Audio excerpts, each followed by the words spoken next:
Amirgil here, your accounting teacher. Let's make the accounting easy. This video is a continuation of the topic depreciation. This is its third video.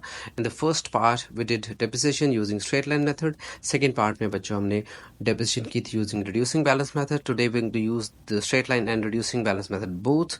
आज का question बेटा मैंने एक past papers में से निकाला है. नवंबर 2012 वेरिएंट 21 का क्वेश्चन है जिसमें will be using question using yearly principal method. पहले दो क्वेश्चंस में हम लोगों ने स्ट्रेट लाइन मेथड और रिड्यूसिंग बैलेंस मेथड यूज़ किया था और उसमें मंथली बेसिस पे हमने डेप्रिसिएशन चार्ज की थी कि जितने मंथ जो एसेट यूज़ होगा उतने महीनों की depreciation.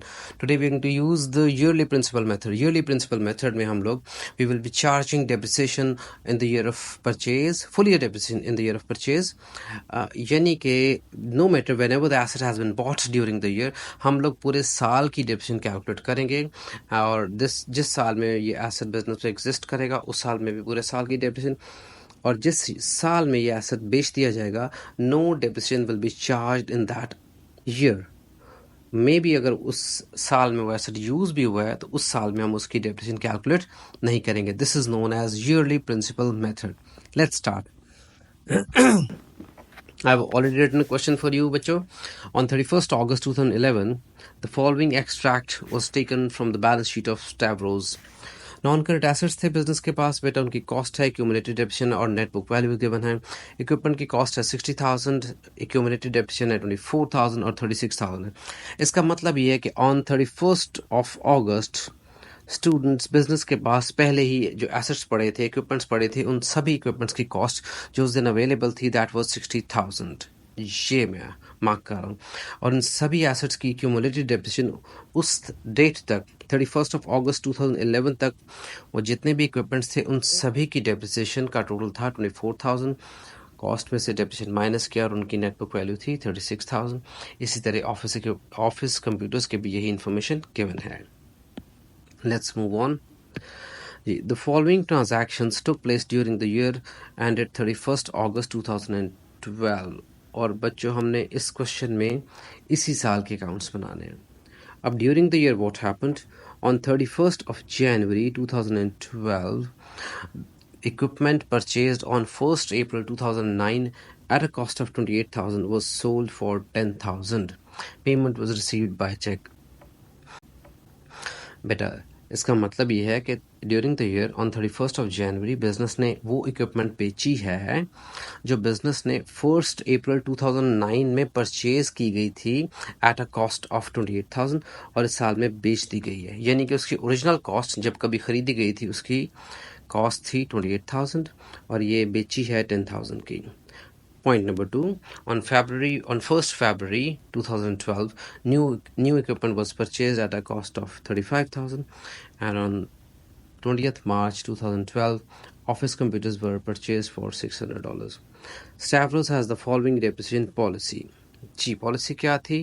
Equipment is depreciated at the rate of 20% per annum using the straight line method. Office computers are depreciated at the rate of 25% per annum using the reducing balance or diminishing balance method.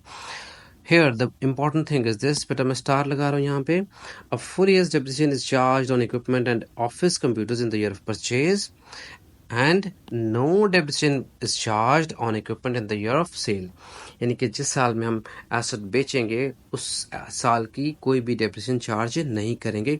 अगर हमने वो asset उस साल में use किया भी हो 2, 4, 8, 10, 11 महीने तब भी उसकी डेप्रिसिएशन चार्ज नहीं करेंगे. जी रिक्वायर्ड पार्ट ए है जी.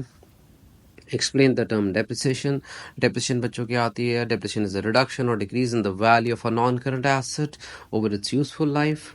Part 2, state 2 causes of depreciation. Students मैंने 4 causes लिख दी हैं. Time depletion यानी कि technology change या technological change या advancement in technology भी कह सकते हो. Point number 3, reason number 3, economic factor. Reason 4, obsolescence. Obsolescence का मतलब होता है when our non-current assets get outdated. Economic factor होता है when assets are no more useful economically, तो उनकी value businesses के लिए decrease हो जाती है. Move on to part number B. State one advantage of using the straight line method of depreciation. मैंने बेटा 2 advantages लिखे हैं. It is easy to calculate. Number 2, it spreads the value of it spread the value evenly over the useful life of an asset. बेटा straight line method apply होता है usually furniture पर, building पर, ऐसे assets पर जिनकी value evenly मतलब equally decrease होती है हर साल। अच्छा जी, नहीं जी, चलते हैं आप काम के पार्ट्स की तरफ, यानी कि जिन जहाँ पे बच्चों को, स्टूडेंट्स को प्रॉब्लम होती है। पार्ट नंबर सी, बेटा क्वेश्चन में मैंने थोड़ी सी अमेंडमेंट की है। पार्ट नंबर 1 जो मैंने खुद लिखा है, इक्विपमेंट अकाउंट आपने बनाना है फॉर द ईयर एंडेड 31 अगस्त 2012। ये ओरिजिनल क्वेश्चन में ये नहीं पूछा गया था, तो मैंने कहा let's do this part as well. Let's do C part 1। Let's draw equipment account for the year which is ending on 31st of August 2012. Be careful with the date, बेटा। हम लोग बनाने लगे हैं account for the year which is ending on 31st August 2012. It means this year was started on 1st September 2011 को शुरू हुआ था। इससे पिछला साल। Let's draw the equipment account for the year ended 31st August 2012. Let's name it equipment account। बेटा last year was ended on 31st August 2011, तो ये वाला साल शुरू होगा 1 सितंबर 2011 को। हम लोग डेट डालते हैं जी, सितंबर 1 2011। Balance brought down at the start of the year business was having equipment जिसकी कॉस्ट थी 60,000। बेटा मैं इसे ग्रीन से हाईलाइट कर रहा हूँ। So the cost of the asset at the start of the year was 60,000। तो बिजनेस के पास 60,000 की इक्विपमेंट साल के शुरू में पड़ी हुई थी जी। Now let's read the question. Point number 1 बेटा पढ़ रहा हूँ। On 31st of January 2012, equipment purchased on 1st April at a cost of 28,000 was sold out for 10,000। जी बेटा, जो कॉमन गलती बच्चे करते हैं, बच्चे क्या करते हैं कि सर 10,000 की बिकी है तो 10,000 को डिक्रीज करना है। As I told you in the previous 2 videos, बेटा नॉन करंट एसेट को हम सिर्फ और सिर्फ कॉस्ट पे रिकॉर्ड करते हैं उसके अकाउंट में। सो बिजनेस के पास जितनी इक्विपमेंट्स पड़ी हुई थी, लेट्स सपोज एक छोटी सी बेटा पिक्चर बना रहा हूँ, ये आपका जनाब बिजनेस है और यू वर हैविंग इक्विपमेंट्स। ये इक्विपमेंट्स पड़ी थी बिजनेस के पास and the cost of all the equipments was let's suppose 60,000 and one of the equipment whose cost was 28,000 this was sold out. तो सारी इक्विपमेंट्स की कॉस्ट 60,000 थी, जिसमें से हमने एक इक्विपमेंट जिसकी कॉस्ट थी 28,000 सोल्ड आउट। तो हमने इस अकाउंट को डिक्रीज करना है, क्रेडिट करना है बाय इट्स कॉस्ट। कॉस्ट के अलावा बेटा इस अकाउंट में और कोई चीज़ रिकॉर्ड नहीं हो सकती, तो we have to decrease this account, we have to credit this account by 28,000 and here the cross reference will be disposal account and date. Let's have a look at the date. The date was 31st of January 2012. So here you'll be writing date January 31st 2012. Now let's move on to the point number 2. On 1st February a new equipment was purchased at a cost of 35,000। equipment खरीदी गई बेटा, मैं green से इसको highlight कर रहा हूँ। New equipment was purchase at a cost of 35,000। Asset खरीदते हैं तो उसे डेबिट करते हैं, तो we will debit this account by 35,000। Cross reference हम लिख देंगे बैंक, नहीं जी। And now what is the total of this left hand side, 60 plus 35,000 is 95,000। 95,000 में से आप माइनस करेंगे 28,000, तो you will be left with balance of balance carry down 67,000। बेटा आपने डेट डालनी नहीं भूलनी, जो कि मैं भूल जाता हूँ। अगस्त 31st 2012, टोटल लिखना है 95,000 and you have to show the balance brought down at the start of the year हमेशा टू गेट फुल मार्क्स। तो डेट लिखनी, अगला साल शुरू हो जाएगा सितंबर 1 2012। बैलेंस ब्रॉट डाउन ये शो करता है कि बिजनेस के पास इस साल के शुरू में, अगले साल के शुरू में जो इक्विपमेंट पड़ी हैं उनकी कॉस्ट है 67,000। So we are done with equipment account. Let's move on to the part number 2। Let's prepare provision for depreciation account for the year ended 31st August 2012। बेटा डेप्रिसिएशन का अकाउंट बनाने के लिए हमें इस क्वेश्चन की डेप्रिसिएशन पॉलिसी बड़े ही ध्यान से केयरफुली दोबारा पढ़नी है जी। मैं हाईलाइट कर रहा हूँ दोबारा से ग्रीन से। Equipment is depreciated at the rate of 20% per annum using straight line method, and full year depreciation is charged on equipment in the year of purchase, and no depreciation is charged on equipment in the year of sale or in the year of disposal. So students, we have to charge full year depreciation अगर जब भी हमने asset खरीदा है और जिस साल में हमने एसेट बेचा है उस साल उस एसेट की डेप्रिसिएशन हम नहीं चार्ज करेंगे. 20% इसका डेप्रिसिएशन रेट है. Okay, and it's a straight line. जी बेटा, स्ट्रेट लाइन मेथड में I hope you all remember कि हम लोग डेप्रिसिएशन कैलकुलेट करते हैं कॉस्ट पे. तो वी हैव टू कैलकुलेट और we have to take the 20% of the cost. लेकिन बेटा इसमें कॉस्ट उन एसेट्स की लेनी है, उन एसेट्स पे डेप्रिसिएशन हमने चार्ज करनी है जो एसेट्स बिजनेस में एग्जिस्ट कर रहे हैं, जो रह गए हैं. क्योंकि क्वेश्चन में बड़ा क्लियरली स्टेट किया हुआ है कि जो एसेट हम बेचते हैं उस पर डेप्रिसिएशन चार्ज हमने नहीं करनी. बेटा हमने 28,000 का वाला एसेट मैं रेड से मार्क कर रहा हूँ, ये वाला एसेट हमने बेच दिया तो इस पे डेप्रिसिएशन चार्ज नहीं करनी. हमारे पास बिजनेस के पास जो साल के एंड में जो एसेट रह गया है ना, उसकी कॉस्ट है 67,000. उसे बेटा मैं ग्रीन से हाईलाइट कर रहा हूँ. ये वाला ये एसेट बिजनेस में रह गया तो हमने सिर्फ इस पे डेप्रिसिएशन चार्ज करनी है. And depreciation rate is 20%. सो हम क्या करेंगे बेटा, मैं ब्लू से वर्किंग कर रहा हूँ. वर्किंग जी. So we have assets costing 67,000. इसका बेटा 20% कैलकुलेट करना है. इसका 20% हो जाएगा जी 13,400. So 13,400 will be the depreciation of equipment for the current year. ये वाली इस साल की depreciation हो जाएगी. Now let's start preparing the depreciation account. Part number B. We're going to prepare this account for the year which is ending on 31st of August 2012. ये साल शुरू हुआ था, इसका मतलब है September 1st 2011. जी, बैलेंस प्रॉब्लम कितना था? Look at the question again.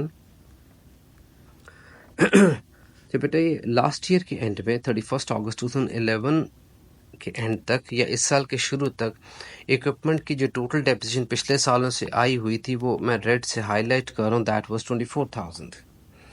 सो पिछले साल के एंड तक या इस साल के शुरू तक इक्विपमेंट की total depreciation 324,000 which was the brought down or the opening balance for the current year. तो आप प्रोविजन फॉर डेप्रिसिएशन के अकाउंट में सबसे पहले ये वाली डेप्रिसिएशन लिखेंगे, दैट इज 24,000. ये बेटा पिछले सालों की डेप्रिसिएशन आई हुई है. Now what we have to do, we have to charge the depreciation for the current year. इस साल की डेप्रिसिएशन हमने इस अकाउंट में चार्ज करने हैं. आप लोगों को एंट्री याद होगी बेटा, प्रोविजन के अकाउंट की नेचर क्रेडिट है. हम इस साल की डेप्रिसिएशन क्रेडिट करेंगे और इसके अगेंस्ट एंट्री जाएगी आपकी इनकम स्टेटमेंट में, यानी कि प्रॉफिट एंड लॉस सेक्शन में. And the depreciation for the current year which we already have calculated is, मैं ग्रीन रेड से हाईलाइट कर रहा हूँ, it is 13,400 according to the straight line method. उन एसेट्स पे चार्ज की जो बिजनेस में एग्जिस्ट कर रहे हैं. So 13,400 is the depreciation for the current year. So 37,400 is the total depreciation. इसमें पिछले सालों की डेप्रिसिएशन ब्रॉट डाउन थी 24,000 and 13,400 is the depreciation for the current year. जो इस साल की डेप्रिसिएशन है बेटा वो इस साल की इनकम स्टेटमेंट में उसके या प्रॉफिट एंड लॉस सेक्शन में चले जाएगी. आप लोग ईयर एंड की डेट डालोगे August 31st 2012. ना बेटा क्या हम ये सारी डेप्रिसिएशन जो सारी की सारी इक्विपमेंट्स की है 37,400, क्या हम ये बैलेंस अगले साल लेके जा सकते हैं? जो स्टूडेंट्स ये गलती करते हैं बेटा मैं गलत वैल्यू लिख रहा हूँ, answer is no. Sir, we cannot take the whole of the balance to the next year. Answer to the question is this, because sir, all the equipments, all the pieces of equipments have not been carried forward to next year. So we have sold out one of the equipment. Sir सारी equipments में से एक equipment जिसकी cost थी 28,000 वो हमने बेच दी है. बेटा मैं स्टार लगा रहा हूँ हाईलाइट करने के लिए. जो इक्विपमेंट हमने बेच दी है ये वाली, वो हमने कॉस्ट के अकाउंट में से उसकी कॉस्ट निकाल दी थी, यानी कि 60,000 में से उस एसेट की कॉस्ट माइनस कर दी थी. इसी तरह what we have to do, we have to minus और टेक आउट और subtract the depreciation of that asset which we have sold out. अब उसकी डेप्रिसिएशन इस 24,000 के अंदर शामिल थी. मैं दोबारा हाईलाइट कर रहा हूँ 24,000 को. जो एसेट हमने बेचा है पिछले कुछ सालों में यूज़ हुआ था, उसकी टोटल डेप्रिसिएशन पिछले सालों में शामिल थी। इसलिए what we have to do, we have to calculate the depreciation of that asset which we have sold out. जी बेटा, इस क्वेश्चन में जो एसेट हमने बेचा है, हम उसे दोबारा केयरफुली पढ़ते हैं कि वो खरीदा कब गया था। मैं उसे बेटा हाईलाइट कर रहा हूँ डिफरेंट हाइलाइटर से, लेट्स से ऑरेंज कलर के हाइलाइटर से हाईलाइट कर रहा हूँ। सो the equipment we have sold out, this equipment was purchased on 1st April 2009 में खरीदा गया था। अब 1st April 2009 को खरीदा गया था और अभी ईयर ख़त्म हुआ है हमारा 31st of August 2012। अब 2009 से लेकर अभी तक उस पे टोटल कितनी डेप्रिसिएशन लास्ट ईयर्स में चार्ज होती आई है, लेट्स कैलकुलेट इट। अच्छा बच्चों, अगर हमने 1st April 2009 को ख़रीदा था तो पहली दफ़ा इस पे डेप्रिसिएशन भला कब चार्ज हुई होगी? चूँकि इस क्वेश्चन में हर साल फाइनेंशियल ईयर एंड हो रहा है 31 अगस्त को, तो पहली दफ़ा इस पे 31 अगस्त 2009 पर डेप्रिसिएशन चार्ज होगी। अप्रैल में ख़रीदा है, महीने नहीं गिनना, क्योंकि क्वेश्चन में लिखा है that full year depreciation should be charge in the year of purchase. तो 31 अगस्त 2009 को, ऑल्दो ये अप्रैल में ख़रीदा, अप्रैल मई जून जुलाई अगस्त महीने नहीं गिनने कि 5 महीने बन रहे, no. The accountant will charge full year depreciation on 31st August 2009। तो पहली दफ़ा इस पे 31st, sorry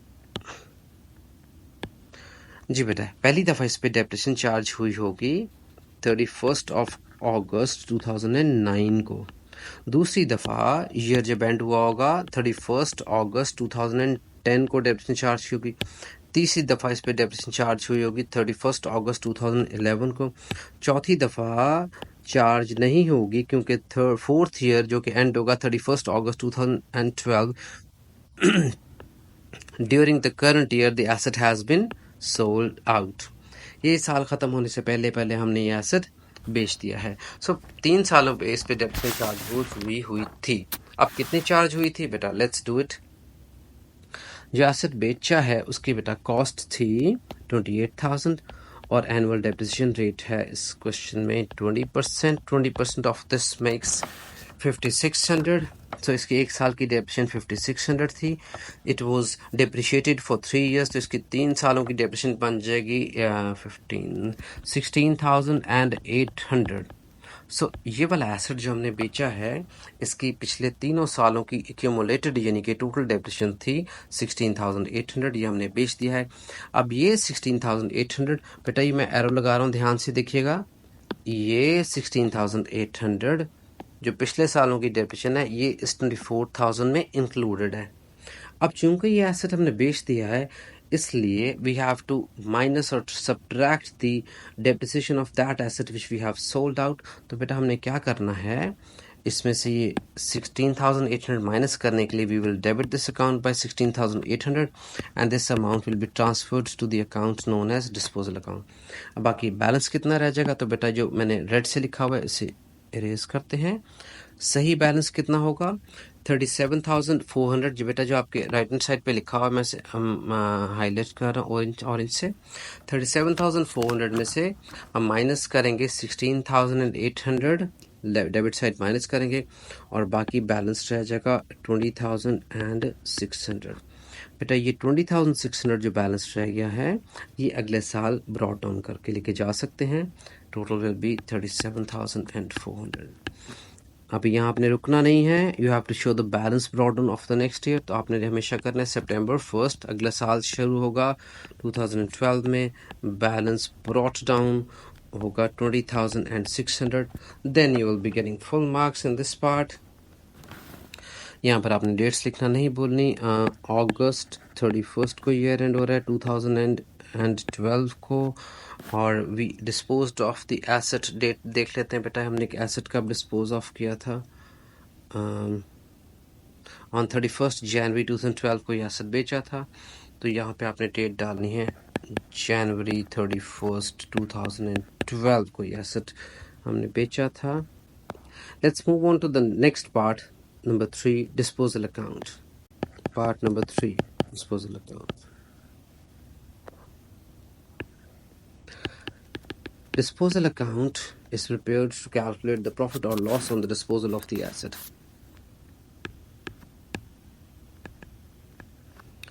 G students, so look at the equipment account. बेटा we sold out the equipment costing 28,000. मैंने स्टार भी लगाया हुआ ऑरेंज कलर से. इक्विपमेंट के अकाउंट को हमने 28,000 से किया था क्रेडिट और डिस्पोजल अकाउंट हो जाएगा डेबिट बाय 28,000. यहाँ पर ये लिख रहा हूँ मैं. Here the cross reference will be equipment.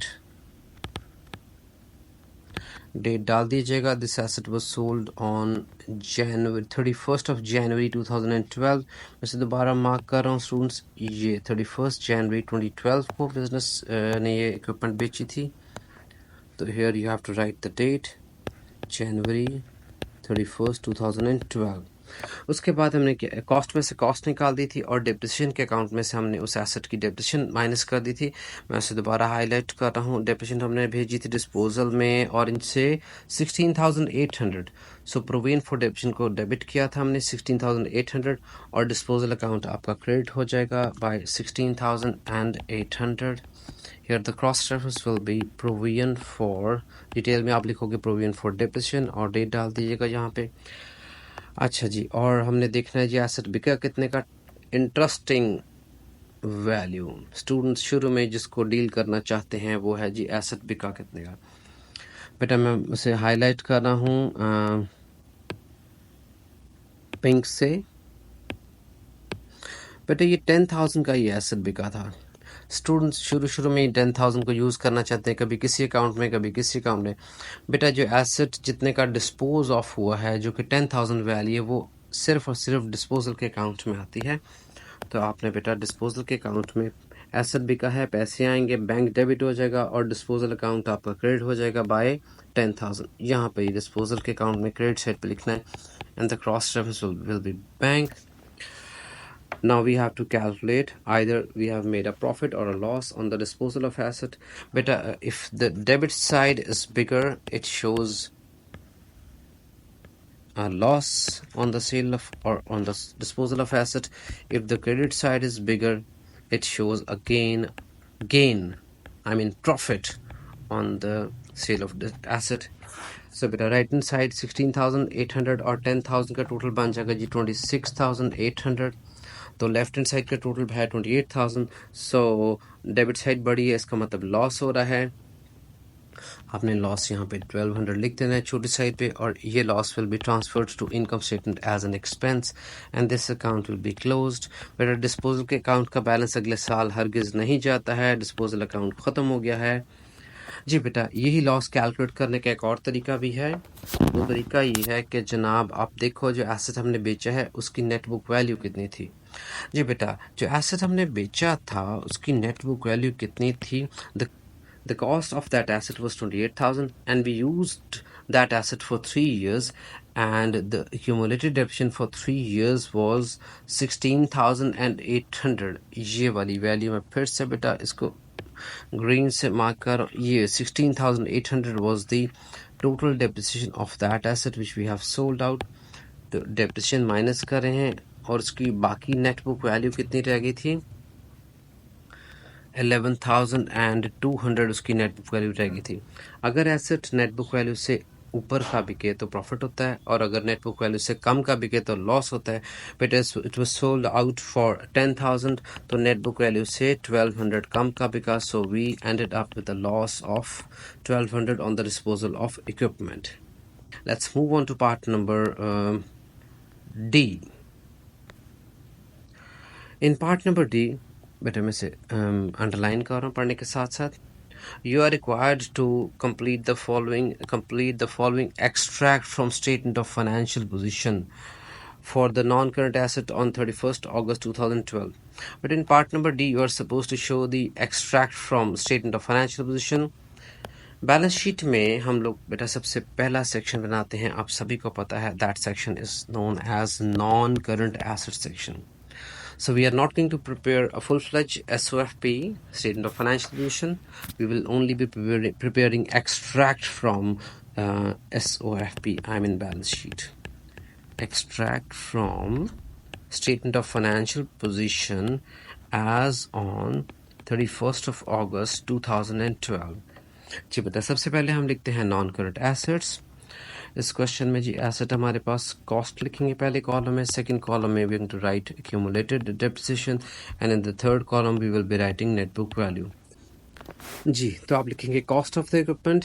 तो हमारे पास इक्विपमेंट जो साल के एंड में रह गई है उसकी कॉस्ट है 67,000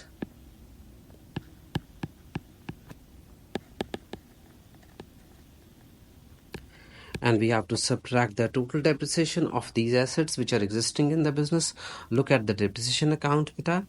डेप्रिसिएशन के अकाउंट में बैलेंस देखें कितना रह गया है उन एसेट्स का जो बिजनेस में एग्जिस्ट कर रहे हैं। Look at the left hand side, balance carry down, it's 20,600। So in equipment की डेप्रिसिएशन है टोटल 20,600। कॉस्ट में से आप डेप्रिसिएशन माइनस करेंगे, नेट बुक वैल्यू रह जाएगी 46,400। जी students, let's move on to the next thing. There is another asset in the business at the end of the current and the previous year as well.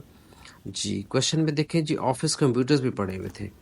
Office computers जो business के पास पड़े हुए थे पिछले साल के एंड में, उनकी कॉस्ट थी 8,000 और उनकी cumulated depreciation up to the end of the last year was 5,600 और उनकी नेट बुक वैल्यू थी 2,400। रीड आउट पॉइंट नंबर 3 बेटा। पॉइंट नंबर 3 स्टेट्स, मैं उसे दोबारा से हाईलाइट कर रहा हूँ, अंडरलाइन कर रहा हूँ ब्लू से। Point number 3 states that on 28 मार्च 2012 यानी कि during the current year office computers were purchased for 600।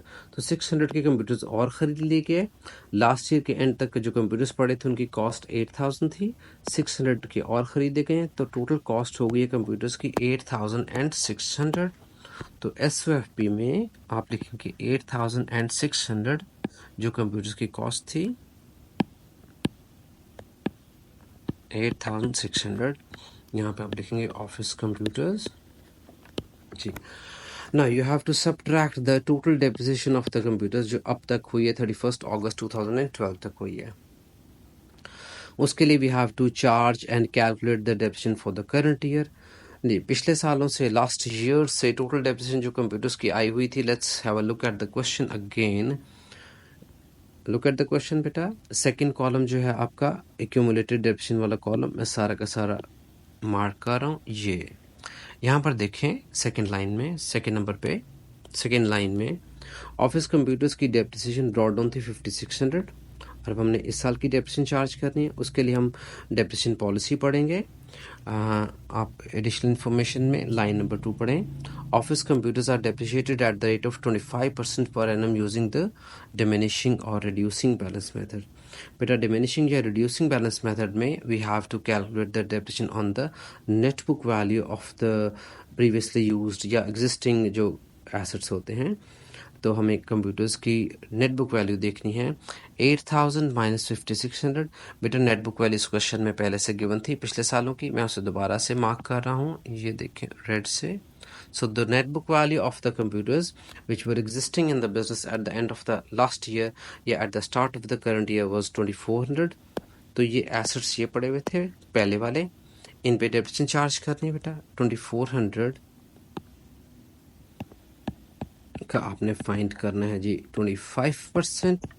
So 25% of this makes 600. So 600 is the depreciation of those computers which were already existing. लेकिन इसके अलावा business ने, read the question again, point number 3 में लिखा हुआ था कि business ने और कंप्यूटर्स खरीदे हैं जिनकी कॉस्ट थी 600। तो we have to calculate depreciation of those office computers as well at the rate of 25%।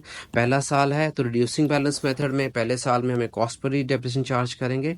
600 का 25% हो जाएगा 150। So the depreciation of computers for the current year of all the computers will be 750।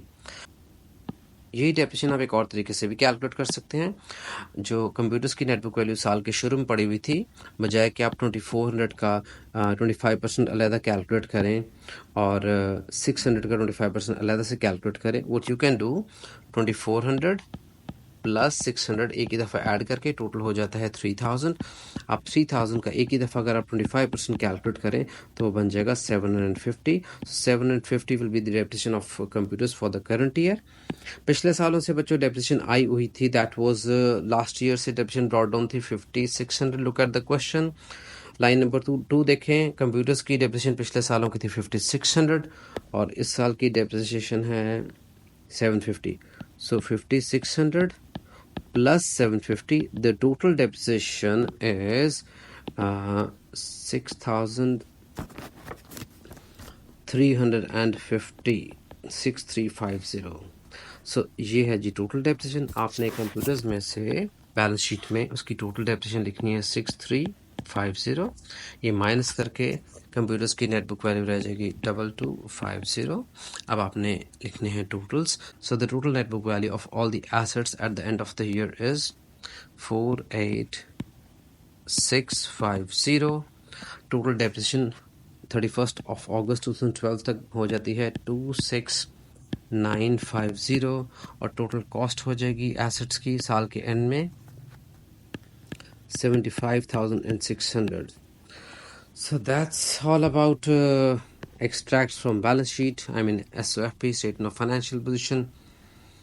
I hope that you have understood the lesson, समझ गए होंगे, तो all the best, take care.